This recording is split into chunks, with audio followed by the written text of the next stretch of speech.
Bapak, Ibu, Saudara yang terkasih dalam Tuhan Yesus Kristus, Salam dan selamat pagi. Jadi, perkenalkan saya membacakan Warta Jemaat Gereja Kristen Jawa Wonogiri hari Minggu tanggal 26 Juli 2026.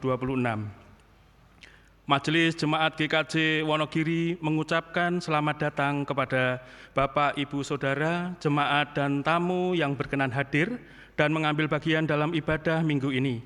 Kiranya mendatangkan berkat sukacita dan damai sejahtera. Romawi pertama, informasi pelayanan. Untuk jadwal pengkhotbah, pada hari Minggu tanggal 2 Agustus 2026, induk jam 7 pagi pengkhotbah Bapak Iwan Kusuma dengan petugas song leader yang sudah tertera dalam Warta Jemaat. Dilanjutkan untuk induk jam 16.30 pengkhotbah Bapak Pendeta Ambar Sulistiono. Kemudian untuk pokok kidul jam 8 pagi pengkhotbah Diaken Budi Supriyanto. Dilanjutkan timang jam 7 pagi pengkhotbah Banetua Pairin. Berikutnya untuk mento jam 7 pagi pengkhotbah Ibu Dewi Widiastuti. Dan di Jatisobo jam 7 pagi pengkhotbah Bapak Pendeta Ambar Sulistiono. Kegiatan rutin gereja, PA Pemuda Remaja setiap hari Sabtu jam 5 sore, kemudian siaran radio setiap hari Minggu jam 5 sore, ibadah remaja Minggu jam 7 pagi, doa pagi jam 5 pada hari Rabu, dilanjutkan ibadah anak setiap hari Minggu jam 7 pagi, sedangkan kelas katekisasi setiap hari Minggu jam 11 dengan petugas yang sudah terjadwal dan tertera dalam Warta Jemaat. Romawi 2, pelayanan pertobatan. Majelis Gereja Kristen Jawa Wonogiri telah melayankan penerimaan pertobatan atas Catur Suhandi, Setiawati Astuti, dan Reka Asandi, pepantan pokok kidul.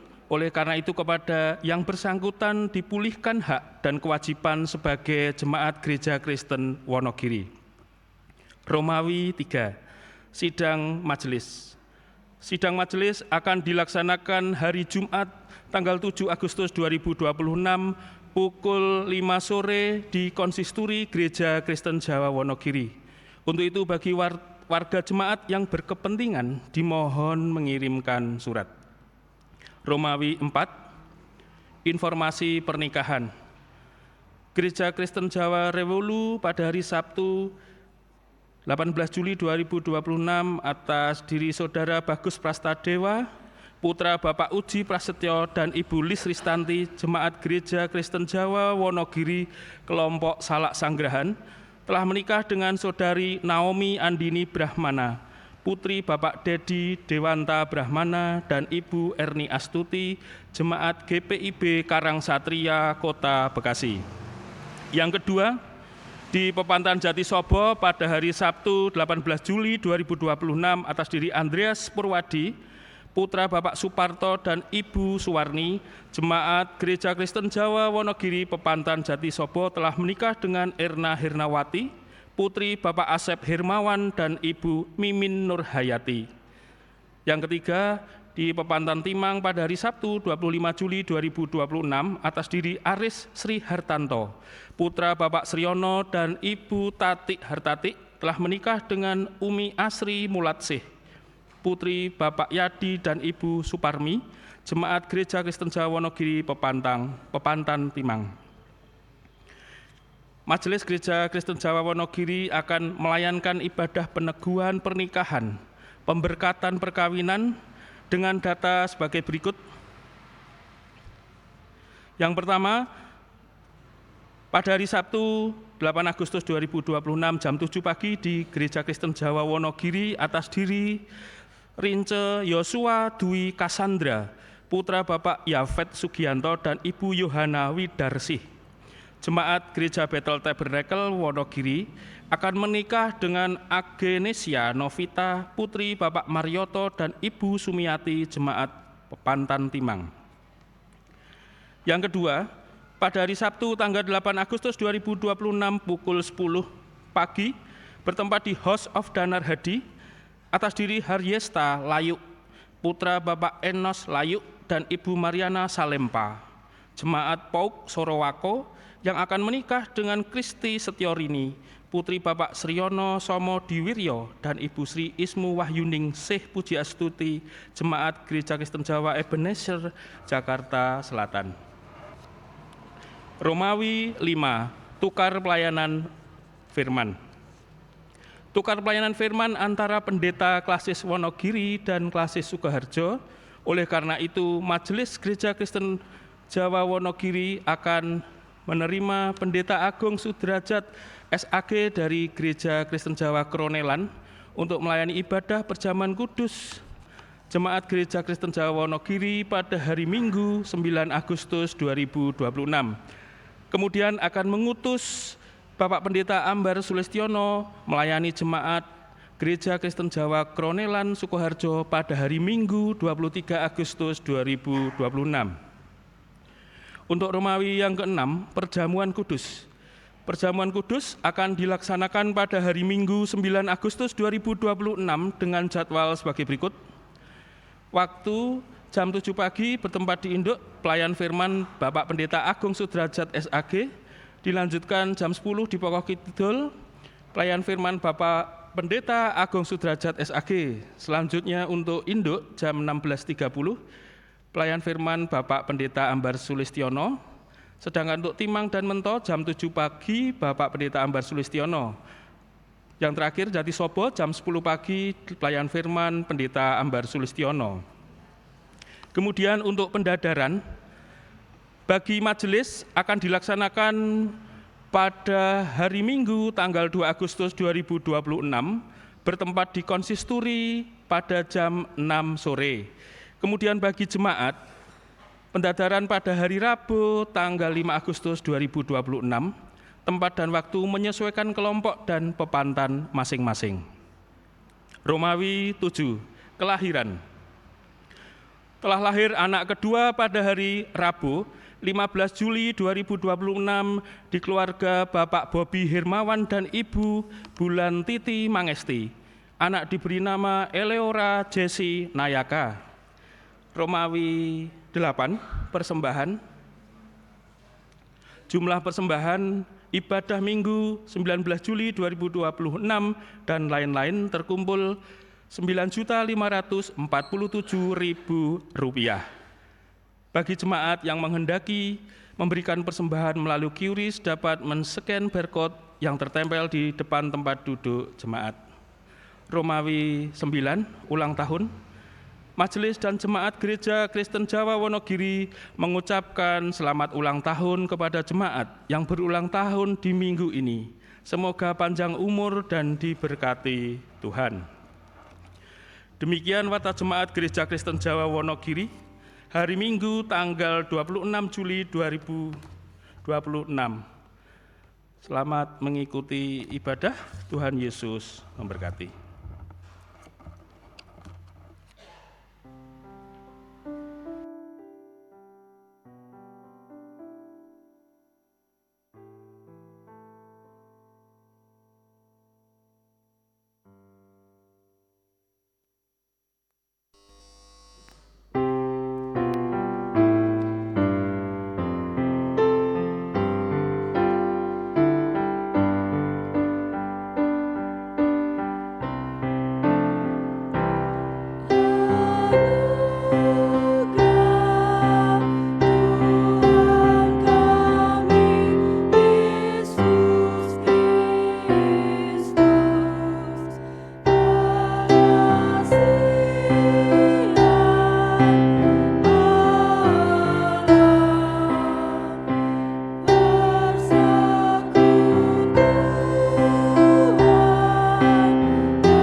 Jemaat yang terkasih di dalam Tuhan Yesus Kristus, ibadah pada saat ini memasuki minggu ke-9 setelah Epifani.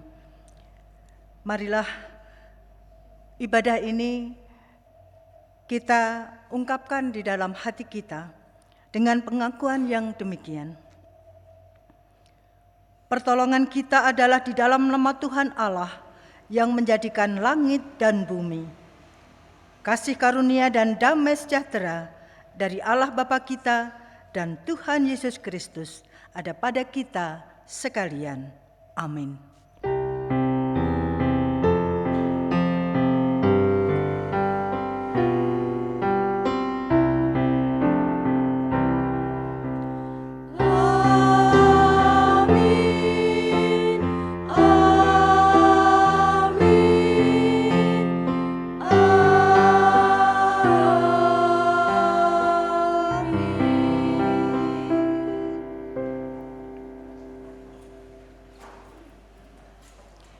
Bapak, Ibu, dan Saudara yang terkasih, marilah ibadah ini kita awali memuji nama Tuhan dari Kidung Jemaat 13 bait 1 dan 2. Allah Bapa Tuhan.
Jemaat yang terkasih di dalam Tuhan, marilah saat ini kita akan mengakui tentang dosa dan kesalahan serta pelanggaran kita. Adapun hukum kasih yang akan kita baca pada saat ini terambil dari Matius 22 ayat 37 sampai 40 yang demikian. Jawab Yesus kepadanya, "Kasihilah Tuhan Allahmu dengan segenap hatimu, dan dengan segenap jiwamu, dan dengan segenap akal budimu. Itulah hukum yang terutama dan yang pertama. Dan hukum yang kedua, yang sama dengan itu ialah, kasihilah sesamamu manusia seperti dirimu sendiri. Pada kedua hukum inilah tergantung seluruh hukum Taurat dan kitab para nabi." Jemaat yang terkasih di dalam Tuhan Yesus, marilah kita tanggapi pengakuan dosa pada saat ini. Kita pujikan nyanyian pengakuan dosa yang terambil dari Kidung Jemaat 25 bait 1 sampai dengan 3. Ya Allahku, di cahayamu.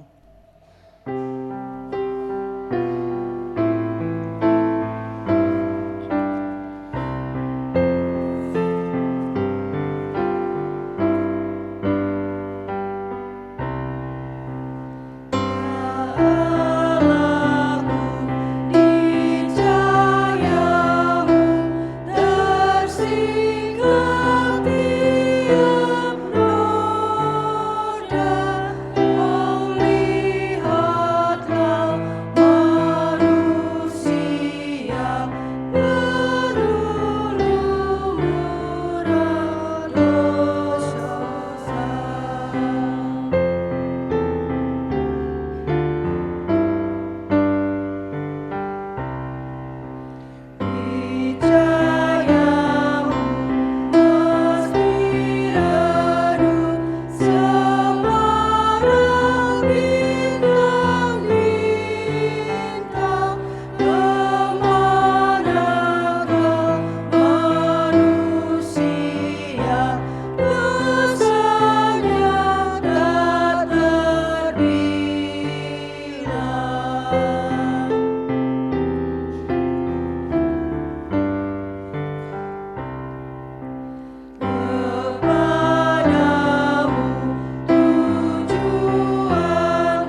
kasih di dalam Tuhan Yesus, meskipun hanya 2 hukum kasih yang diberikan Tuhan Yesus kepada kita, namun kenyataannya di dalam kehidupan kita belum mampu untuk melaksanakan dengan sepenuhnya. Oleh karena itu, dengan kerendahan hati, kita senantiasa mohon pengampunan dan mohon anugerah kepada Tuhan terhadap segala dosa dan pelanggaran kita. Kita diberikan anugerah, dan berita anugerah yang akan kita terima saat ini terambil dari Yesaya 12 ayat 1 sampai dengan yang ketiga.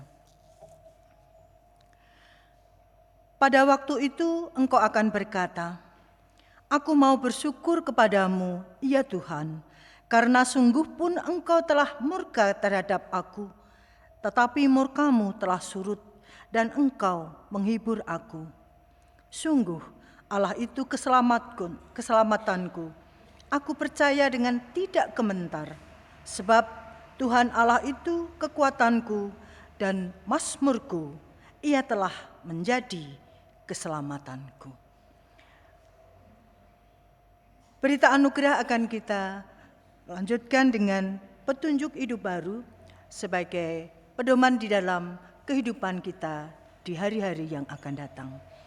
Petunjuk hidup baru terambil dari Lukas 16 ayat yang ke-10.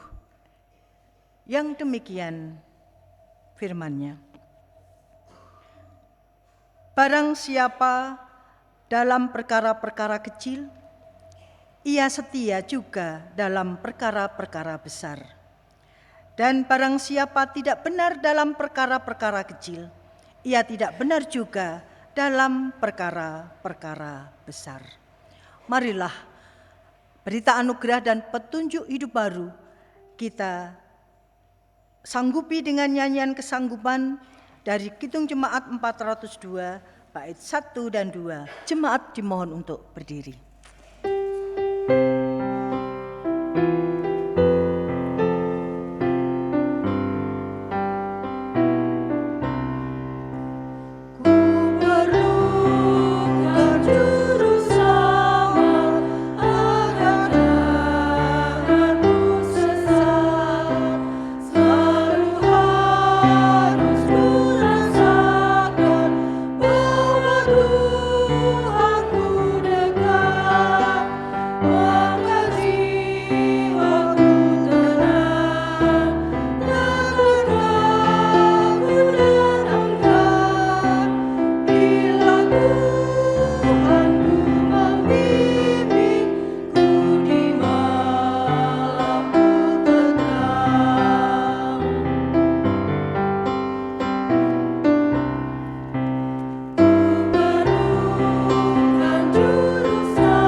Marilah kita masuk di dalam doa syukur dan syafaat.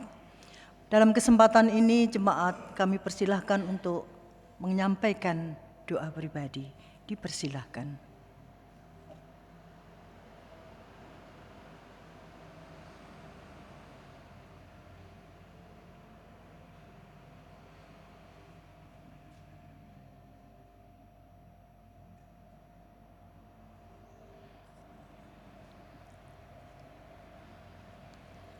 Allah Bapa kami yang bertahta di dalam kerajaan surga, Allah yang kami kenal di dalam nama Tuhan Yesus Kristus, terpujilah namamu di tempat yang maha tinggi.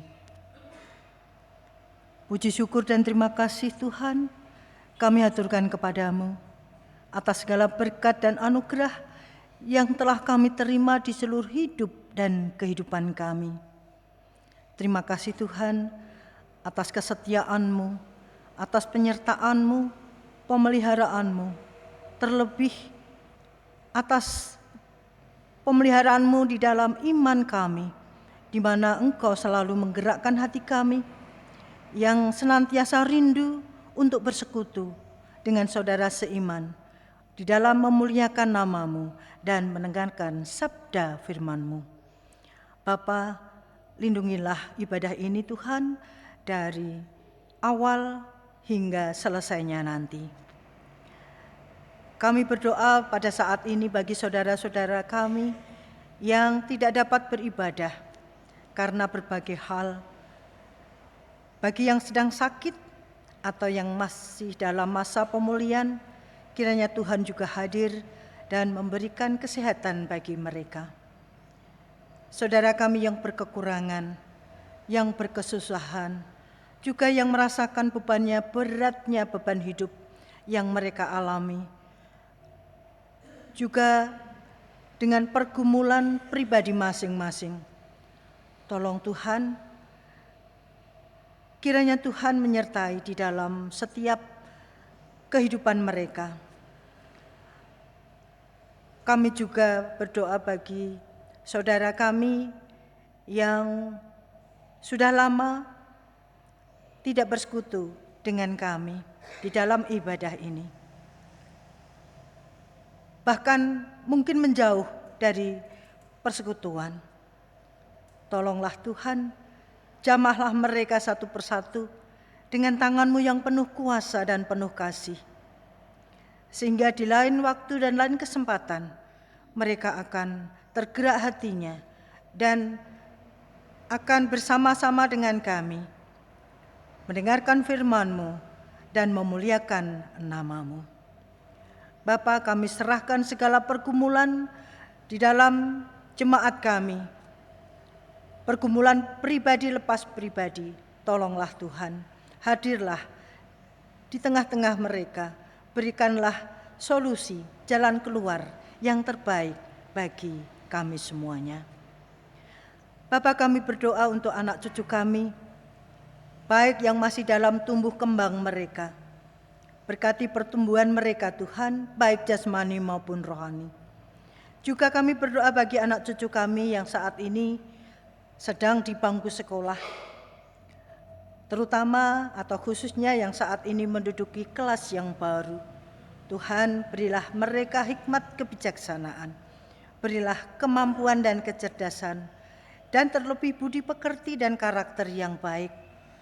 Kuatkan iman mereka Tuhan, biarlah mereka tetap setia-Mu, setiap kepadamu, dan persiapkan mereka sebagai generasi penerus yang berkualitas demi masa depan mereka dan bagi gereja ini.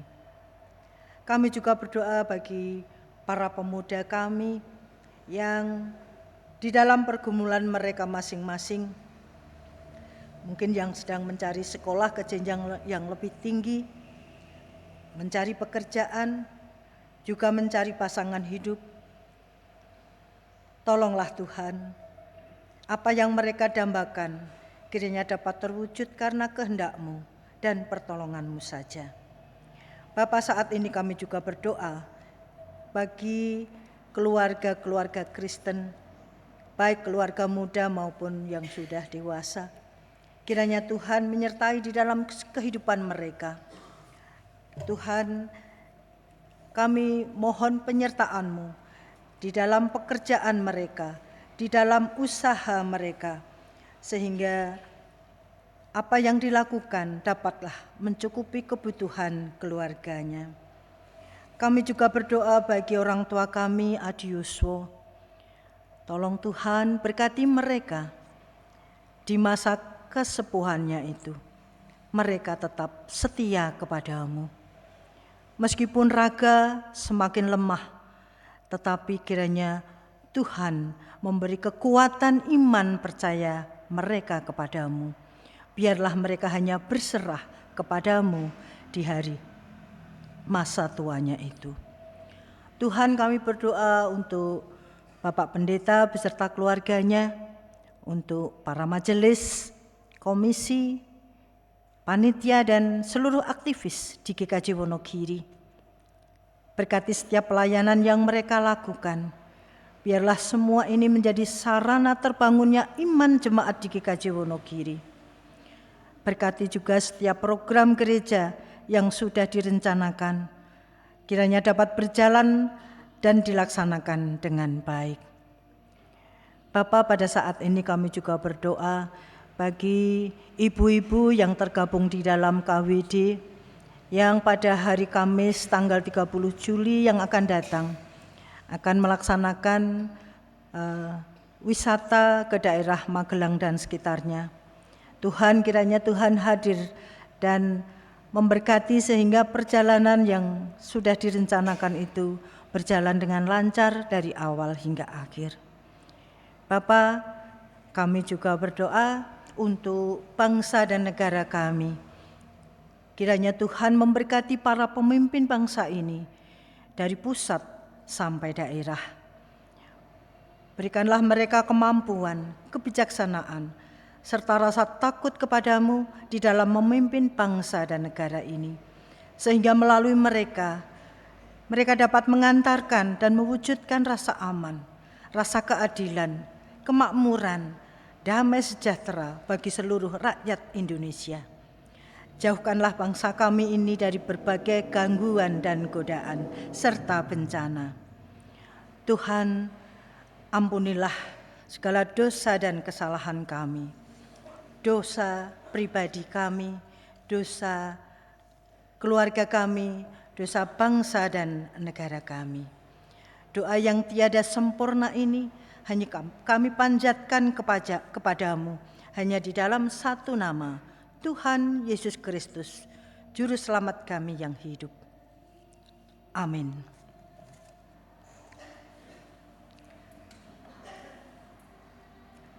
Bapak Ibu, kita akan memasuki pada persembahan.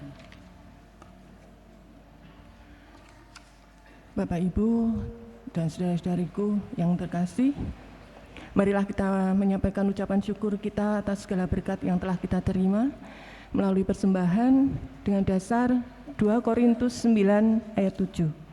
Hendaklah masing-masing memberikan menurut kerelaan hatinya, jangan dengan sedih hati atau karena paksaan, sebab Allah mengasihi orang yang memberi dengan sukacita. Mari kita menyanyikan lagu persembahan dengan diiringi dari KJ 367 ayat 1 sampai dan secukupnya. Padamu Tuhan dan Allahku. Pada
Bapak, Ibu, dan saudara-saudariku, marilah kita berdoa. Bapa Surgawi, kami mengucap syukur atas segala berkat dan penyertaan-Mu dalam hidup kami. Saat ini kami membawa persembahan sebagai ucapan syukur dan kasih kami kepadamu. Kiranya Engkau berkenan menerima dan memberkati persembahan ini agar dapat digunakan untuk kemajuan pekerjaan dan pelayanan kerajaan-Mu. Berkati pula tangan-tangan yang memberi, serta mampukan kami untuk terus menjadi saluran berkat bagi sesama. Bapa Surgawi, sebentar lagi kami akan mendengar firman-Mu. Bukalah hati dan pikiran kami, agar kami dapat mengerti isi hati-Mu. Urapi juga hamba-Mu yang akan menyampaikan firman-Mu. Di dalam nama Tuhan Yesus Kristus kami berdoa. Amin.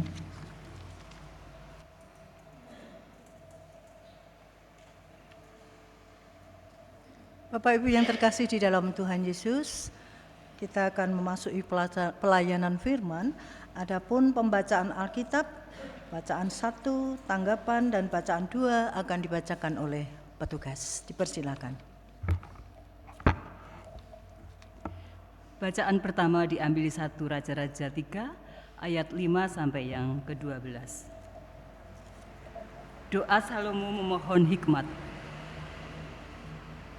Di Gibeon itu Tuhan menampakkan diri kepada Salomo dalam mimpi pada waktu malam. Berfirmanlah Allah, mintalah apa yang hendak kuberikan kepadamu. Lalu Salomo berkata, Engkaulah yang telah menunjukkan kasih setiamu yang besar kepada hamba-Mu Daud ayahku, sebab ia hidup di hadapan-Mu dengan setia, benar dan jujur terhadap Engkau. Dan Engkau telah menjamin kepadanya kasih setia yang besar itu dengan memberikan kepadanya seorang anak yang duduk di tatanya seperti pada hari ini. Maka sekarang, ya Tuhan Allahku, Engkau yang mengangkat hamba-hamba-Mu ini menjadi raja, mengganti Daud ayahku, sekalipun aku masih sangat muda dan belum berpengalaman. Demikianlah hamba-Mu ini berada di tengah-tengah umat-Mu yang Kau pilih, suatu umat yang besar, yang tidak terhitung dan tidak terkira banyaknya. Maka berikanlah kepada hamba-Mu ini hati yang paham, menimbang perkara untuk menghakimi umat-Mu, dengan dapat membedakan antara yang baik dan yang jahat, sebab siapakah yang sanggup menghakimi umat-umat-Mu yang sangat besar ini? Lalu adalah baik di mata Tuhan bahwa Salomo meminta hal yang demikian. Jadi berfirmanlah Allah kepadanya, oleh karena engkau telah meminta Allah yang demikian, dan tidak meminta umur panjang atau kekayaan atau nyawa musuhmu, melainkan pengertian untuk memutuskan hukum. Maka sesungguhnya aku melakukan sesuai dengan permintaan itu. Sesungguhnya aku memberikan kepadamu hati yang penuh hikmat dan pengertian, sehingga sebelum engkau tidak ada dan seorang pun seperti engkau, dan sesudah engkau takkan bangkit seorang pun seperti engkau. Demikianlah firman Tuhan. Syukur kepada Allah. Mazmur tanggapan diambil dari Mazmur 119 ayat 129 sampai 136. Peringatan-peringatanmu ajaib, itulah sebabnya jiwaku memegangnya. Bila tersingkap, firman-firmanmu memberi terang, memberi pengertian kepada orang-orang bodoh. Mulutku kungangakan dan megap-megap, sebab aku mendambakan perintah-perintahmu. Berpalinglah kepadaku dan kasihanilah aku, sebagaimana sepatutnya terhadap orang-orang yang mencintai namamu. Teguhkanlah langkahku oleh janjimu, dan janganlah segala kejahatan berkuasa atasku. Bebaskanlah aku daripada pemerasan manusia, supaya aku berpegang pada titah-titahmu. Sinarilah hamba-Mu dengan wajah-Mu, dan ajarkanlah ketetapan-ketetapan-Mu kepadaku. Air mataku berlinang seperti aliran air, karena orang tidak berpegang pada Taurat-Mu.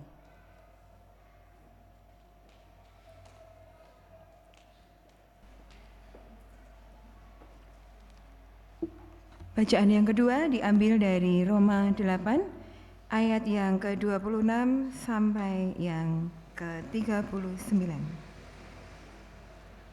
Demikian firman Tuhan. Demikian juga Roh membantu kita dalam kelemahan kita, sebab kita tidak tahu bagaimana sebenarnya harus berdoa. Tetapi Roh sendiri berdoa untuk kita kepada Allah dengan keluhan-keluhan yang tidak terucapkan. Dan Allah yang menyelidiki hati nurani mengetahui maksud Roh itu, yaitu bahwa Ia sesuai dengan kehendak Allah berdoa untuk orang-orang kudus. Kita tahu sekarang bahwa Allah turut bekerja dalam segala sesuatu untuk mendatangkan kebaikan bagi mereka yang mengasihi Dia, yaitu bagi mereka yang terpanggil sesuai dengan rencana Allah. Sebab semua orang yang dipilihnya dari semula, mereka juga ditentukannya dari semula untuk menjadi serupa dengan gambaran anaknya, supaya Ia, anaknya itu, menjadi yang sulung di antara banyak saudara. Dan mereka yang ditentukannya dari semula, mereka itu juga dipanggilnya. Dan mereka yang dipanggilnya, mereka itu juga dibenarkannya. Dan mereka yang dibenarkannya, mereka itu juga dimuliakannya. Keyakinan iman. Sebab itu, apakah yang akan kita katakan tentang semuanya itu? Jika Allah di pihak kita, siapakah yang akan melawan kita? Ia yang tidak menyayangkan anaknya sendiri, tetapi yang menyerahkannya bagi kita semua. Bagaimanakah mungkin Ia tidak mengaruniakan segala sesuatu kepada kita bersama-sama dengan Dia? Siapakah yang akan menggugat orang-orang pilihan Allah? Allah yang membenarkan mereka. Siapakah yang akan menghukum mereka? Kristus Yesus yang telah mati, bahkan lebih lagi yang telah bangkit, yang juga duduk di sebelah kanan Allah, yang malah menjadi pembela bagi kita. Siapakah yang akan memisahkan kita dari kasih Kristus? Penindasan atau kesesakan, atau penganiayaan, atau kelaparan, atau ketelanjangan, atau bahaya, atau pedang. Seperti ada tertulis, oleh karena Engkau kami ada dalam bahaya maut sepanjang hari. Kami telah dianggap sebagai domba-domba sembelihan. Tetapi dalam semuanya itu, kita lebih daripada orang-orang yang menang oleh Dia yang telah mengasihi kita. Sebab aku yakin bahwa baik maut maupun hidup, baik malaikat-malaikat maupun pemerintah-pemerintah, baik yang ada sekarang maupun yang akan datang, atau kuasa-kuasa, baik yang di atas maupun yang di bawah, ataupun sesuatu makhluk lain, tidak akan dapat memisahkan kita dari kasih Allah yang ada dalam Kristus Yesus, Tuhan kita. Demikian sabda Allah. Syukur kepada Allah. Adapun bacaan Injil pada saat ini terambil dari Injil Matius bab 13 ayat 31 sampai 33 dan dilanjutkan dengan ayat 44 sampai dengan 52. Yang demikian firman Tuhan. Perumpamaan tentang biji sesawi dan ragi. Yesus membentangkan suatu perumpamaan lain lagi kepada mereka. Katanya, hal kerajaan surga itu seumpama biji sesawi yang diambil dan ditaburkan orang di ladangnya.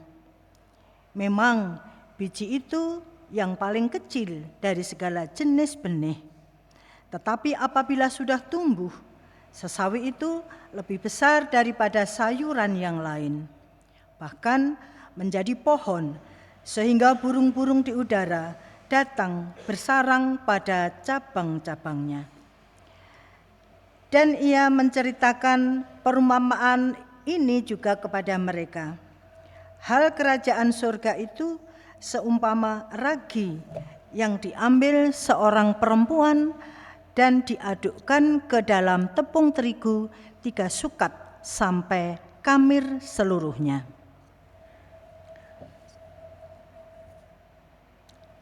Perumpamaan tentang harta terpendam dan mutiara yang berharga. Hal kerajaan surga itu seumpama harta yang terpendam di ladang yang ditemukan orang, lalu dipendamkannya lagi. Oleh sebab sukacitanya, pergilah ia menjual seluruh miliknya, lalu membeli ladang itu. Demikian pula hal kerajaan surga itu seumpama seorang pedagang yang mencari mutiara yang indah. Setelah ditemukannya mutiara yang sangat berharga, ia pun pergi menjual seluruh miliknya, lalu membeli mutiara itu. Perumpamaan tentang pukat. Demikian pula hal kerajaan surga itu seumpama pukat yang dilabuhkan di laut, lalu mengumpulkan berbagai-bagai jenis ikan. Setelah penuh, pukat itu pun diseret orang ke pantai. Lalu duduklah mereka dan mengumpulkan ikan yang baik ke dalam pasu, dan ikan yang tidak baik mereka buang. Demikianlah juga pada akhir zaman, malaikat-malaikat akan datang memisahkan orang jahat dari orang benar, lalu mencampakkan orang jahat ke dalam dapur api. Di sanalah akan terdapat ratapan dan kertakan gigi. Mengertikah kamu semuanya itu? Mereka menjawab, ya, kami mengerti. Maka berkatalah Yesus kepada mereka, karena itu setiap ahli Taurat yang menerima pelajaran dari hal kerajaan surga itu seumpama tuan rumah yang mengeluarkan harta yang baru dan yang lama dari perbendaharaannya. Demikian Injil Tuhan Yesus Kristus. Berbahagialah mereka yang mendengarkan firman Allah dan yang memeliharanya. Haleluya.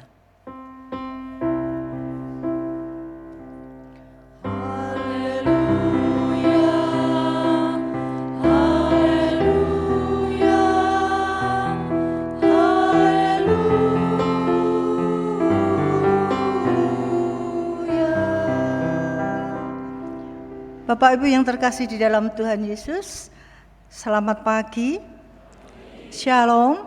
Ya, semoga damai sejahtera senantiasa menyertai kita sekalian. Amin. Bapak Ibu yang terkasih, judul atau subtema khotbah pada hari ini yaitu memulai dari hal kecil. Ya, memulai dari hal kecil. Bapak Ibu yang terkasih, sesuatu yang besar itu selalu dimulai atau diawali dari sesuatu yang kecil.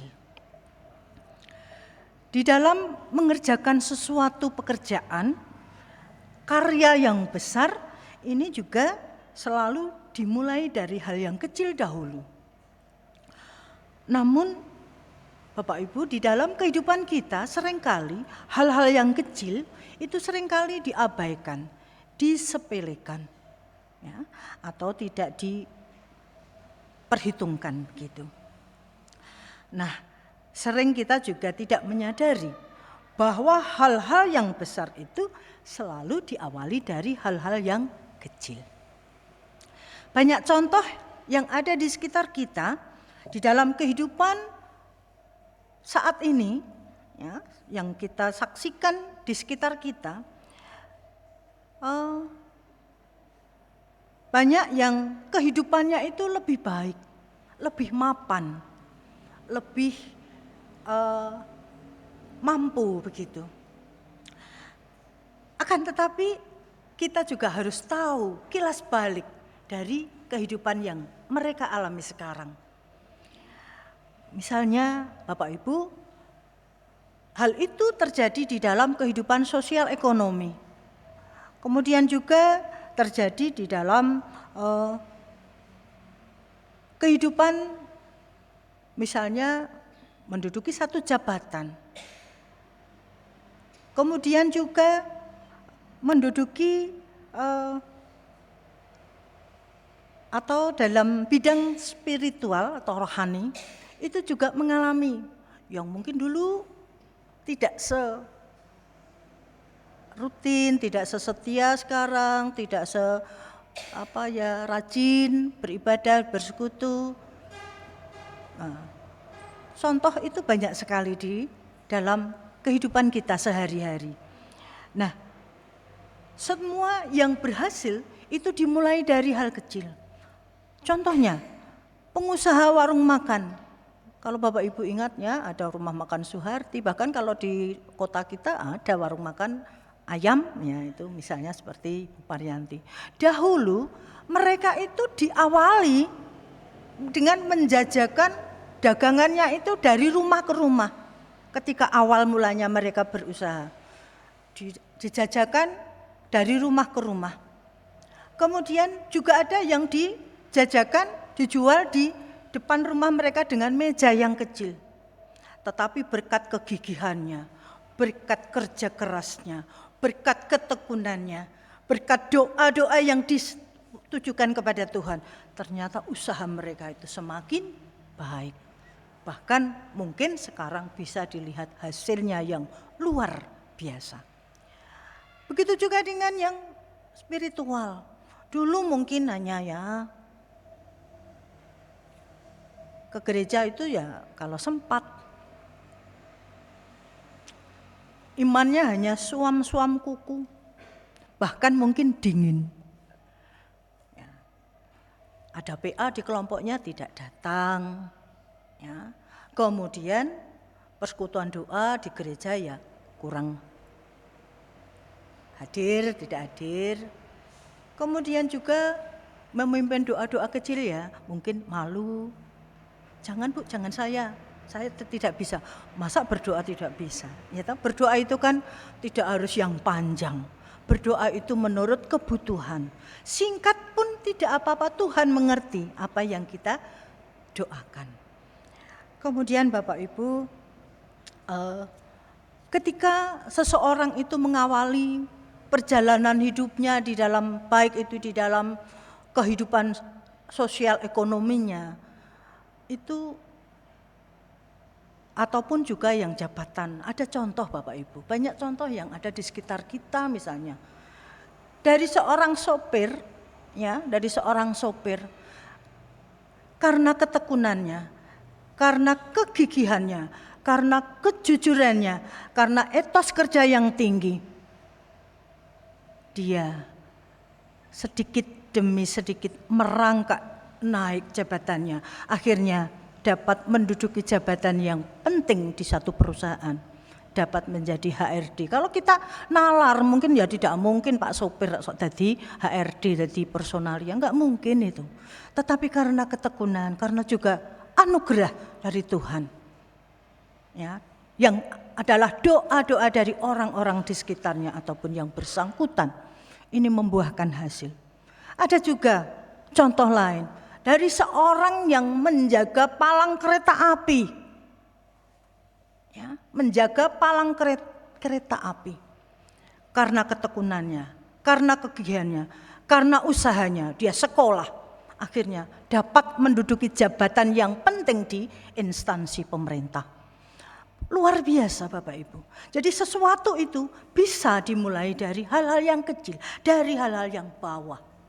Tidak serta-merta kita itu langsung di atas, tidak serta-merta kita itu langsung menjadi sukses. Tidak, semuanya diawali dengan yang kecil. Bapak, Ibu, dan Saudara, Kemudian juga saya sambung tadi yang kegiatan yang berhubungan dengan spiritual atau rohani. Yang dulu hanya suam-suam kuku, dingin, tidak pernah peduli dengan kelompoknya, ya, tidak peduli dengan kegiatan gereja. Ketika Tuhan sudah memilih ataupun hadir memberikan anugerah kepada mereka, mereka itu pelan-pelan datang bersekutu, baik itu di kelompok maupun di gereja. Ya, mereka bahkan karena dijamah oleh tangan kuasa Tuhan, mereka pelayanannya lebih dari yang lain. Luar biasa itu Bapak Ibu. Apakah kita juga bisa seperti itu? Bisa kita Ibu. Bisa kita melakukan hal seperti itu. Kita jangan, saya tidak bisa. Saya baru repot. Saya pokoknya piye carane endo kusumo. Jangan. Diberi kesempatan oleh Tuhan sekecil apapun, mari kita sambut, kita iyakan panggilan Tuhan. Ya. Bapak Ibu, tidak memandang usia. Kalau di gereja ini ada sesepuh kita, Bapak Kamulyono, dalam usia yang sudah hampir 90 tahun, mungkin sudah 90 tahun, tetap melayani bidang kerawitan, panem bromo, mocopat. Sungguh luar biasa. Kita yang muda-muda ini apakah tidak tergerak hati kita untuk melayani seperti beliau? Andai kata saja di gereja ini ada 5 orang saja yang seperti beliau, GKJ Wonogiri ini akan hidup, akan cemerlang. Bapak Ibu yang terkasih dan kepada yang terkasih dari Tuhan Yesus, kita diberi kesempatan, ya, monggo. Dari beberapa contoh di atas itu, Bapak Ibu, kita ini sebenarnya diberi kesempatan untuk meraih harapan, meraih cita-cita di dalam kehidupan kita. Hidup yang lebih baik dari hidup yang masa lalu, dari sekarang. Nah, kalau kita diberi kesempatan, kita mestinya diawali dengan doa, dengan pergumulan pribadi dengan Tuhan, ya. Usaha yang disertai dengan kerja keras, usaha yang disertai dengan ketekunan, dengan kejujuran, dengan pantang menyerah. Semuanya ini membutuhkan satu proses perjuangan dan pengorbanan. Tidak ada sesuatu yang berhasil tanpa perjuangan dan pengorbanan. Nihil hasilnya Ibu Bapak. Bapak Ibu yang terkasih di dalam Tuhan Yesus, pada saat ini saya akan memberikan satu ilustrasi kisah nyata sebagai inspirasi di dalam kita hidup saat ini. Bapak Ibu adalah ini seorang anak, ini namanya adalah Tins Kolsteren, ini warga Belanda, kewarganegaraan Belanda, lahir pada tanggal 14 Juli 2010. Nah, ini adalah ayahnya dan ibunya. Pada tahun 2016 ketika dia itu berusia 6 tahun, dia mengalami demam yang sangat tinggi sampai 41 derajat Celcius. Nah, ketika demam kejang, orang tuanya dengan panik membawa ke rumah sakit. Dan setelah didiagnosa oleh dokter, ternyata anak ini menderita kanker otak yang ganas dan langka itu. Betapa syok dan sedihnya orang tua mendengar itu. Bahkan dokter itu menjelaskan penyakit ini, ya, nanti memungkinkan anak ini hanya dapat bertahan 1-2 tahun. Jadi hidupnya hanya terbatas 1-2 tahun yang akan datang. Dan saran dokter, anak ini harus dilakukan kemoterapi. Dan betul Bapak Ibu, akhirnya orang tuanya benar-benar melakukan atau mengiyakan kemoterapi. Dan pada saat dilaksanakan kemoterapi yang pertama, ini si anak ini atau Tins Kolsteren ini bertanya kepada dokter, "Dokter, apakah anak-anak lain banyak yang menderita penyakit kanker otak yang langka, yang ganas, yang seperti saya derita ini?" Dokter mengiyakan, "Iya, betul nak." Kemudian dokter menjelaskan lagi, hanya sayangnya anak-anak yang menderita itu yang tidak dapat diobati karena mereka miskin, karena mereka tidak mampu. Karena mereka tidak mampu, orang tuanya tidak mampu. Jadi anak-anak yang tidak mampu itu istilahnya hanya menanti kematiannya. Karena tidak diobati, karena mahalnya biaya untuk mengobati itu. Nah, akhirnya ketika sampai di rumah setelah kemoterapi ini, anak ini ngomong sama bapaknya, "Ayah atau papa, saya ingin mencari uang, saya ingin mengumpulkan uang untuk saya sumbangkan, saya berikan kepada anak-anak miskin yang menderita penyakit kanker otak seperti saya." Orang tuanya atau ayahnya itu hanya tersenyum haru. Dikiranya anak ini hanya bercanda. Wong anak usia 6 tahun loh Bu, Bapak. 6 tahun. Kemudian bapaknya hanya mungkin hanya mengangguk-angguk. Kemudian esok harinya ketika dia mau berangkat sekolah, dia minta izin kepada ibunya.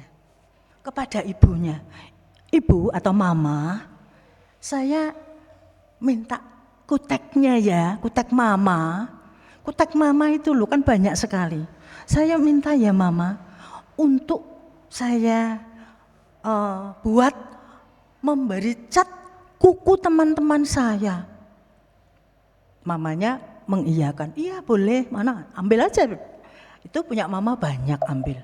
Ketika sampai di sekolah, dia sebelum masuk atau jam istirahat ataupun setelah pulang, anak usia 6 tahun ini menawarkan kepada teman-temannya, menawarkan jasa. Ya, teman-temannya yang bersedia untuk dicat kukunya, 10 kuku atau 10 jarinya ini diminta imbalannya 1 euro. Mata uang Belanda 1 euro. Yang nilainya itu kalau saat itu adalah 15.000. Dan ternyata banyak anak-anak yang menginginkan untuk dicat kukunya. Itu seperti digambar, semua minta 10. Wah, seneng banget. Nah, bahkan tidak hanya sekelas, teman lain kelas pun minta dicat kukunya. Bapak Ibu, kegiatan aksi anak ini ternyata dari mulut ke mulut teman-temannya itu orang tuanya banyak yang datang. Akhirnya dibuatkan rumah kaca di depan rumah mereka atau rumahnya itu, dibuatkan kamar kecil rumah kaca yang bisa untuk ngecat. Jadi tangannya diulurkan begitu, ya. Ini untuk dicat anak yang usianya 6 tahun. Bapak Ibu bisa membayangkan anak usia TK ya itu ya, TK ya. Jadi aksi dari anak ini ternyata didengar oleh TV Belanda. Dan kemudian aksinya itu disebarkan atau diberitakan ke seluruh negeri. Aksinya ini bukan hanya aksi sebatas anak yang mencat kuku, tetapi menggalang dana.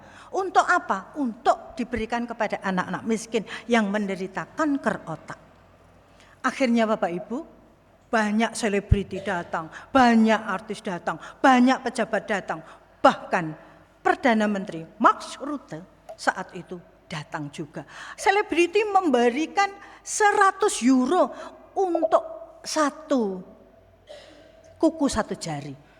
Karena mereka mengerti, apa ya mungkin anak usia 6 tahun harus saya 10 jari.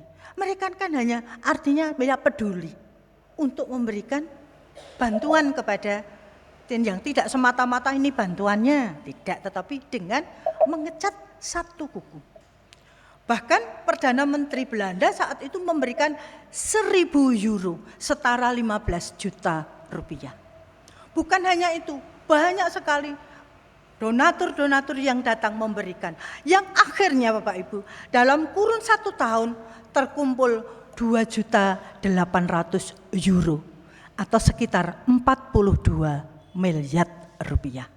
42 miliar yang dilakukan oleh seorang anak yang kecil yang masih usia 6 tahun. Dan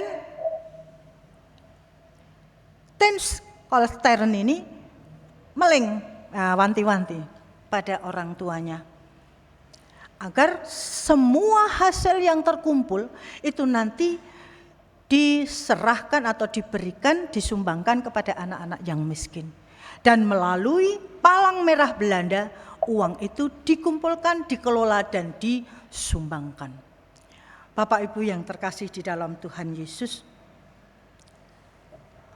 pada pagi hari tanggal 8 Juli tahun 2017, Tin Kolsteren, anak yang cerdas, anak yang gigih, anak yang berani, meninggal dunia di rumahnya dalam usia 7 tahun. Seperti apa yang sudah diduga dokter, ternyata betul. Bapak Ibu yang terkasih di dalam Tuhan Yesus, apa yang sudah dilakukan oleh seorang anak kecil ini mendapatkan support dari Perdana Menteri Belanda. Dia mendapatkan julukan superhero atau super teens. Dan super teen ini merupakan contoh inspirasi dan teladan bagi banyak orang untuk peduli kepada sesama. Bapak, Ibu dan terkasih, dari kisah di atas ini kita dapat memetik, yaitu dengan usia yang singkat, Tin Kolsteren membuat hidupnya ini berarti. Hidup ini bukan seberapa banyak kita dikenal orang. Akan tetapi, seberapa banyak orang mengenal kita dan kita bisa memberi kebahagiaan kepada mereka. Itulah dari cerita ilustrasi yang singkat ini. Kemudian Bapak Ibu, kita masuk pada bacaan kitab Injil pada saat ini. Bacaan kitab Injil pada saat ini yaitu bahwa Tuhan Yesus mengajarkan kita yaitu tentang kerajaan surga yang besar yang dimulai dari sesuatu yang kecil dan sederhana. Bapak Ibu, kalau di dalam tayangan gambar itu ada di sana yang di dalam mangkok itu adalah gambar biji sesawi. Bapak Ibu, jangan kita membayangkan sesawi itu yang ada di sekitar kita, sawi yang biasa untuk masak bakmi, yang untuk buat capcay dan bukan. Tetapi biji sesawi yang hidup atau yang tumbuh di Israel atau di Palestina itu adalah nanti ketika biji sesawi itu akan tumbuh, dia akan menjadi sebuah pohon yang besar, berakar dan berbatang. Bahkan tingginya bisa mencapai 4 meter. Bapak Ibu,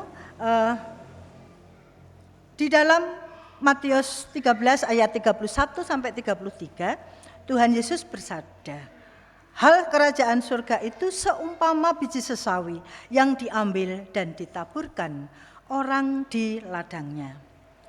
Bapak, Ibu, dan saudara yang terkasih,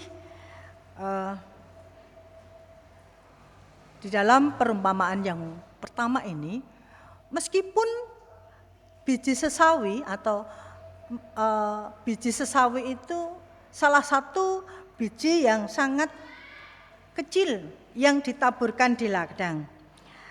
Kemudian meskipun itu kecil, tetapi dia dapat tumbuh baik, tumbuh subur, sehingga ia menjadi pohon besar dan bisa sebagai tempat burung-burung itu bersarang di cabangnya.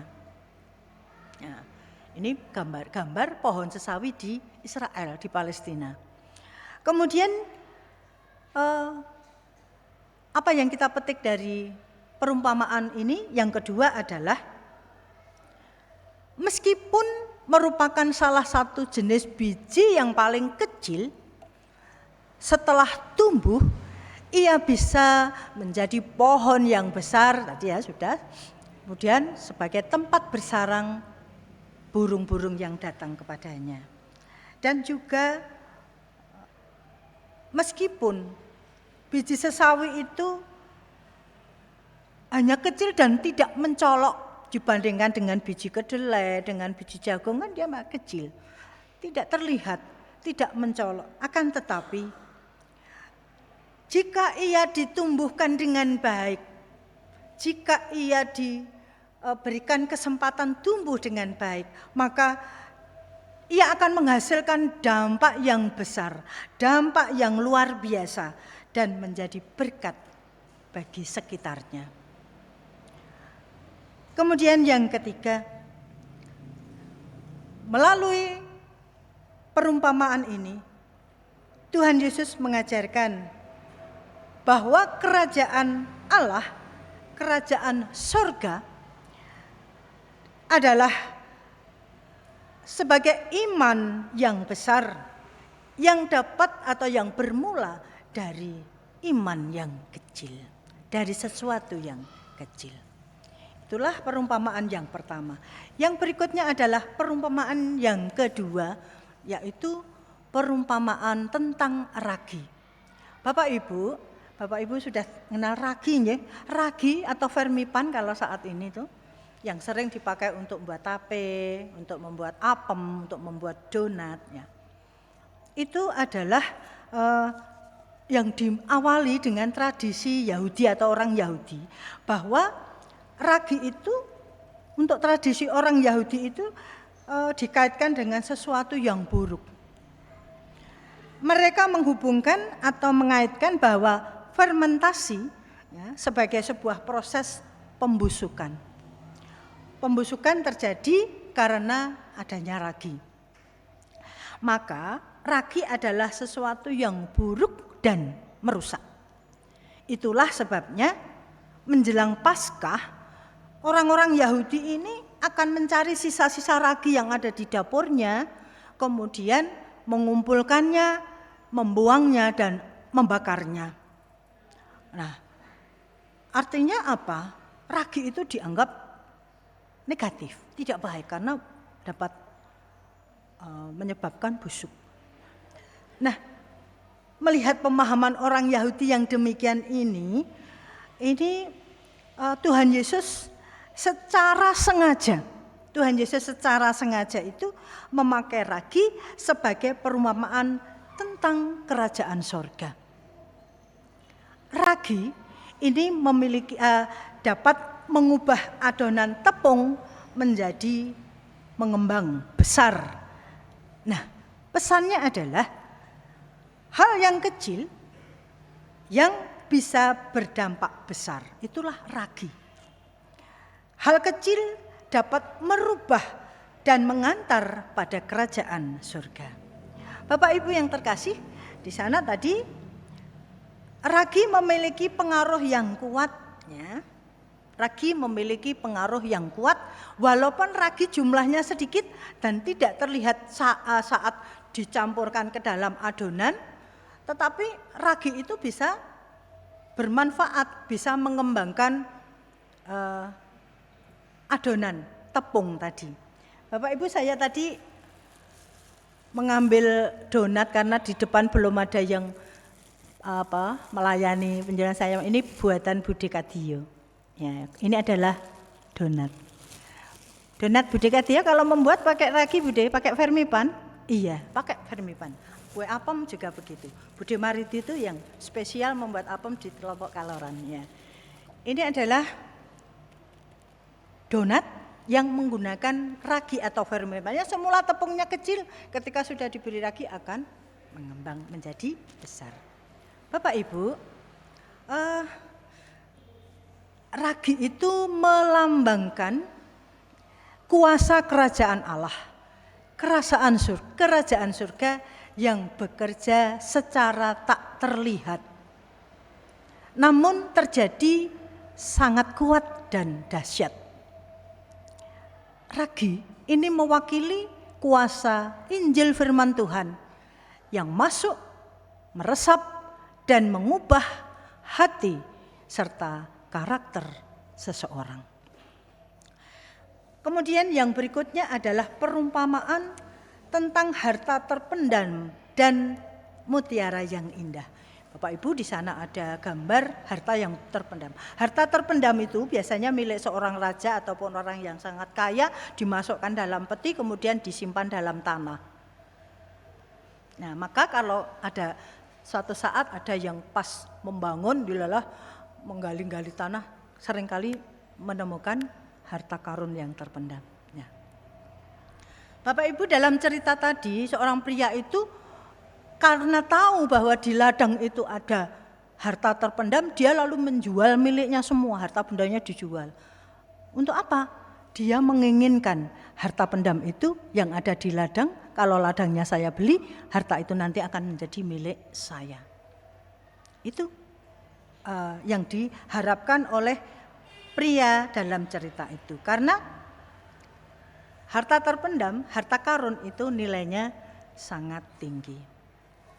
Kemudian yang kedua, konsep nilai dalam perumpamaan harta yang terpendam ini adalah menekankan bahwa mengenal bersama Yesus ya, adalah harta yang paling berharga, bernilai, dan tidak bisa ditukar dengan uang.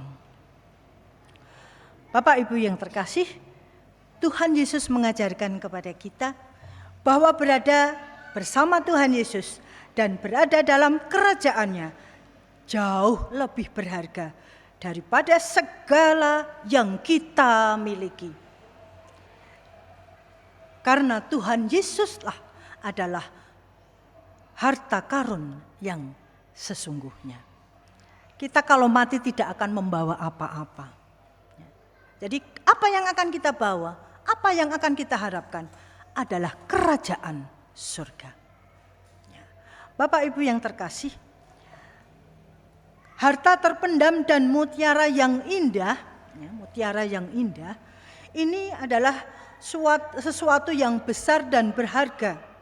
Ini adalah gambaran di mana membawa pada pemahaman bahwa kerajaan surga adalah sesuatu yang besar dan berharga. Oleh karena itu, untuk mencapai sesuatu yang berharga harus diupayakan, harus diusahakan, diperjuangkan dengan sepenuh hati. Karena hal yang besar tidak akan datang dengan sendirinya, tetapi harus dengan usaha yang sungguh-sungguh. Bapak Ibu, yang terakhir adalah perumpamaan tentang pukat atau jala yang besar. Pukat itu jala Bapak Ibu yang besar. Seperti Petrus ketika membuang jala itu menggunakan pukat. Ya. Nah,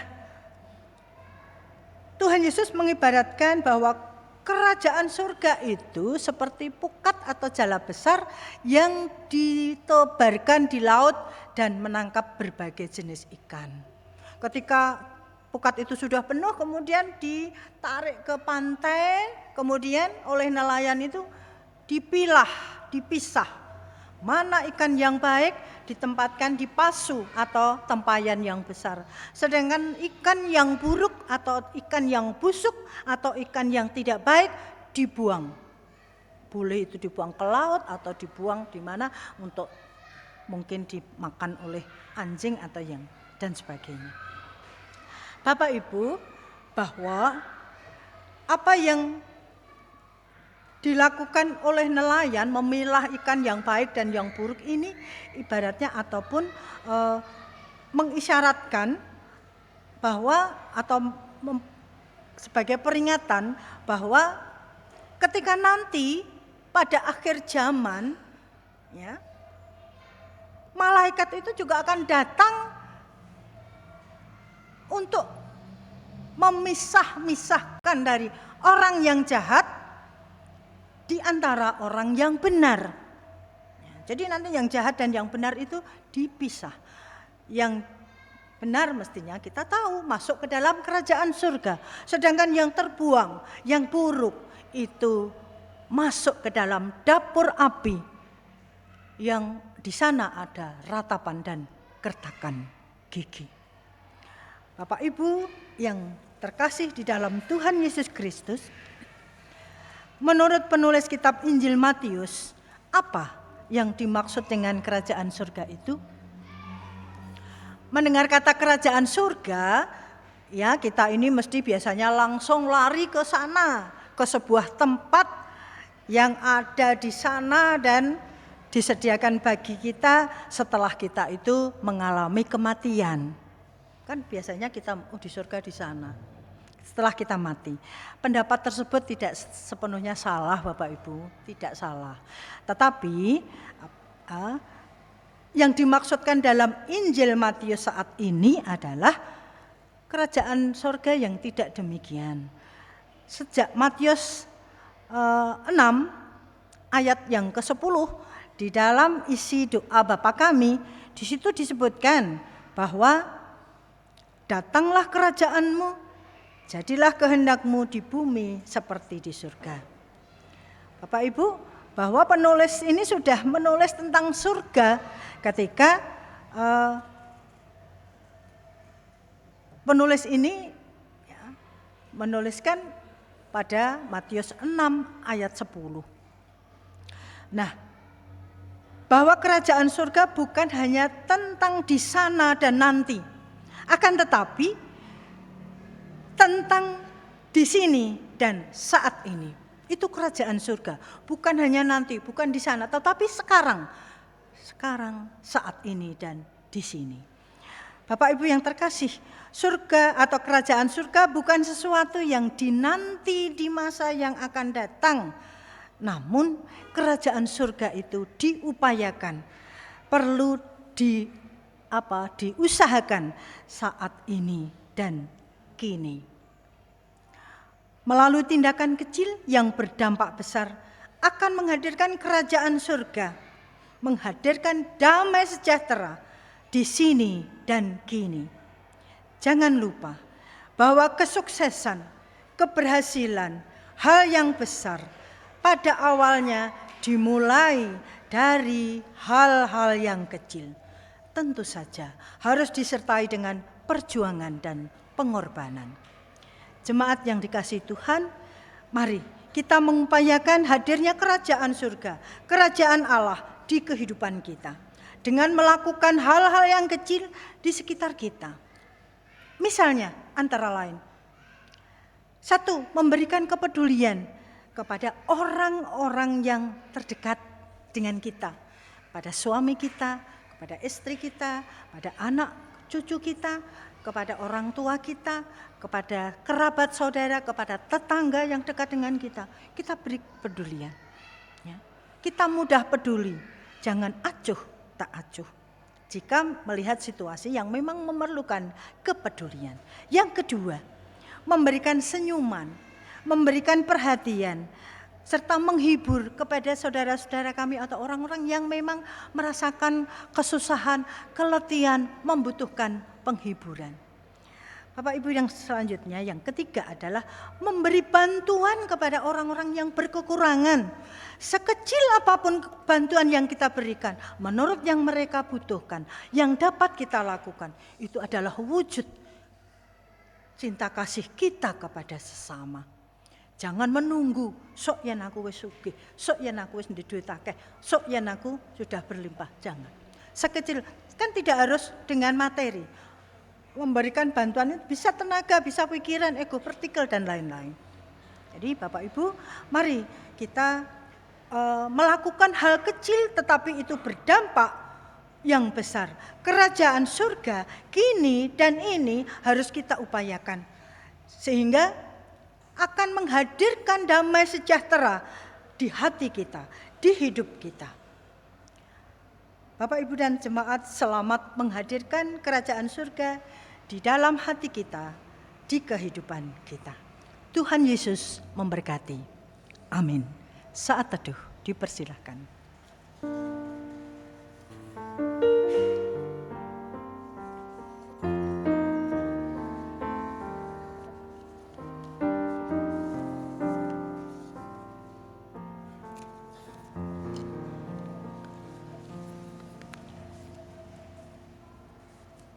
Saat teduh cukup. Bapak Ibu, mari kita akhiri dengan doa akhir kebaktian. Mari kita bertelut di hadapan Tuhan, berdoa di akhir kebaktian ini.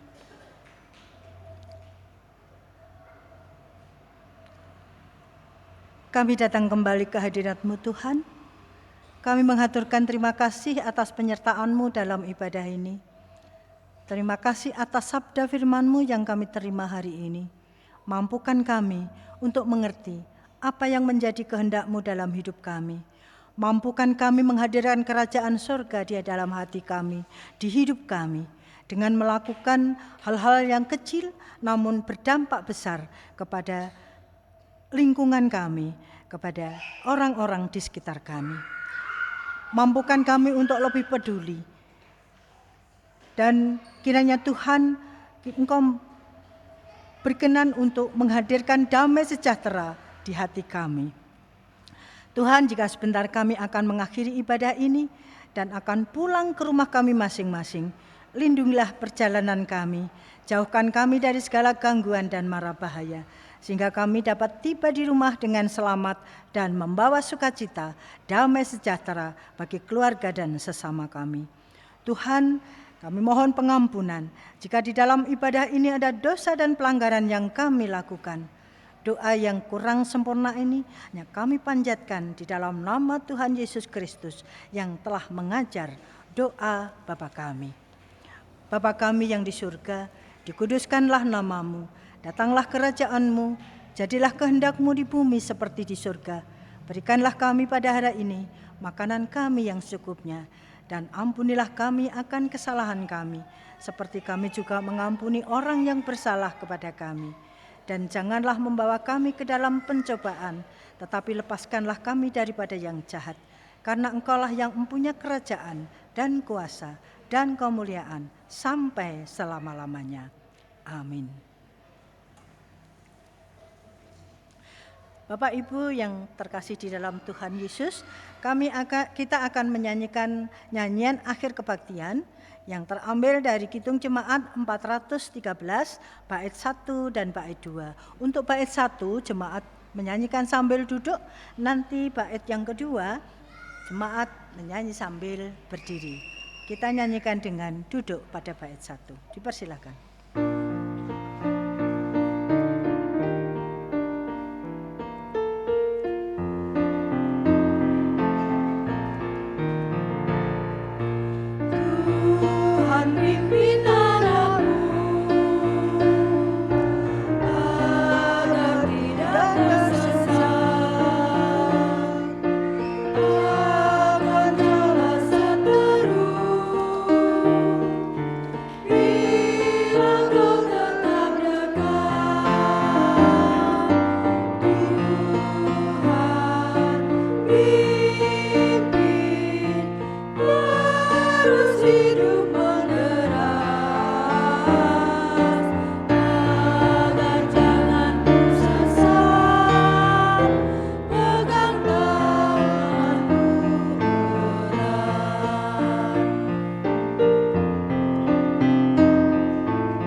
Jemaat yang dikasihi Tuhan, kita akan bersama dengan umat Tuhan dari segala zaman dan segala tempat menyatakan iman kepercayaan kita dengan pengakuan iman rasuli yang demikian.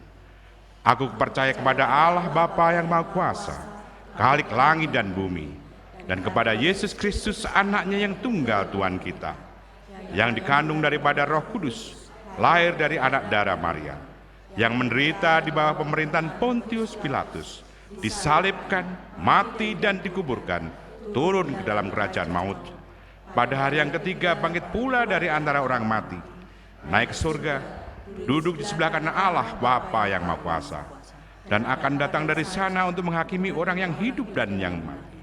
Aku percaya kepada Roh Kudus, gereja yang kudus dan am, persekutuan orang kudus, pengampunan dosa, kebangkitan daging dan hidup yang kekal.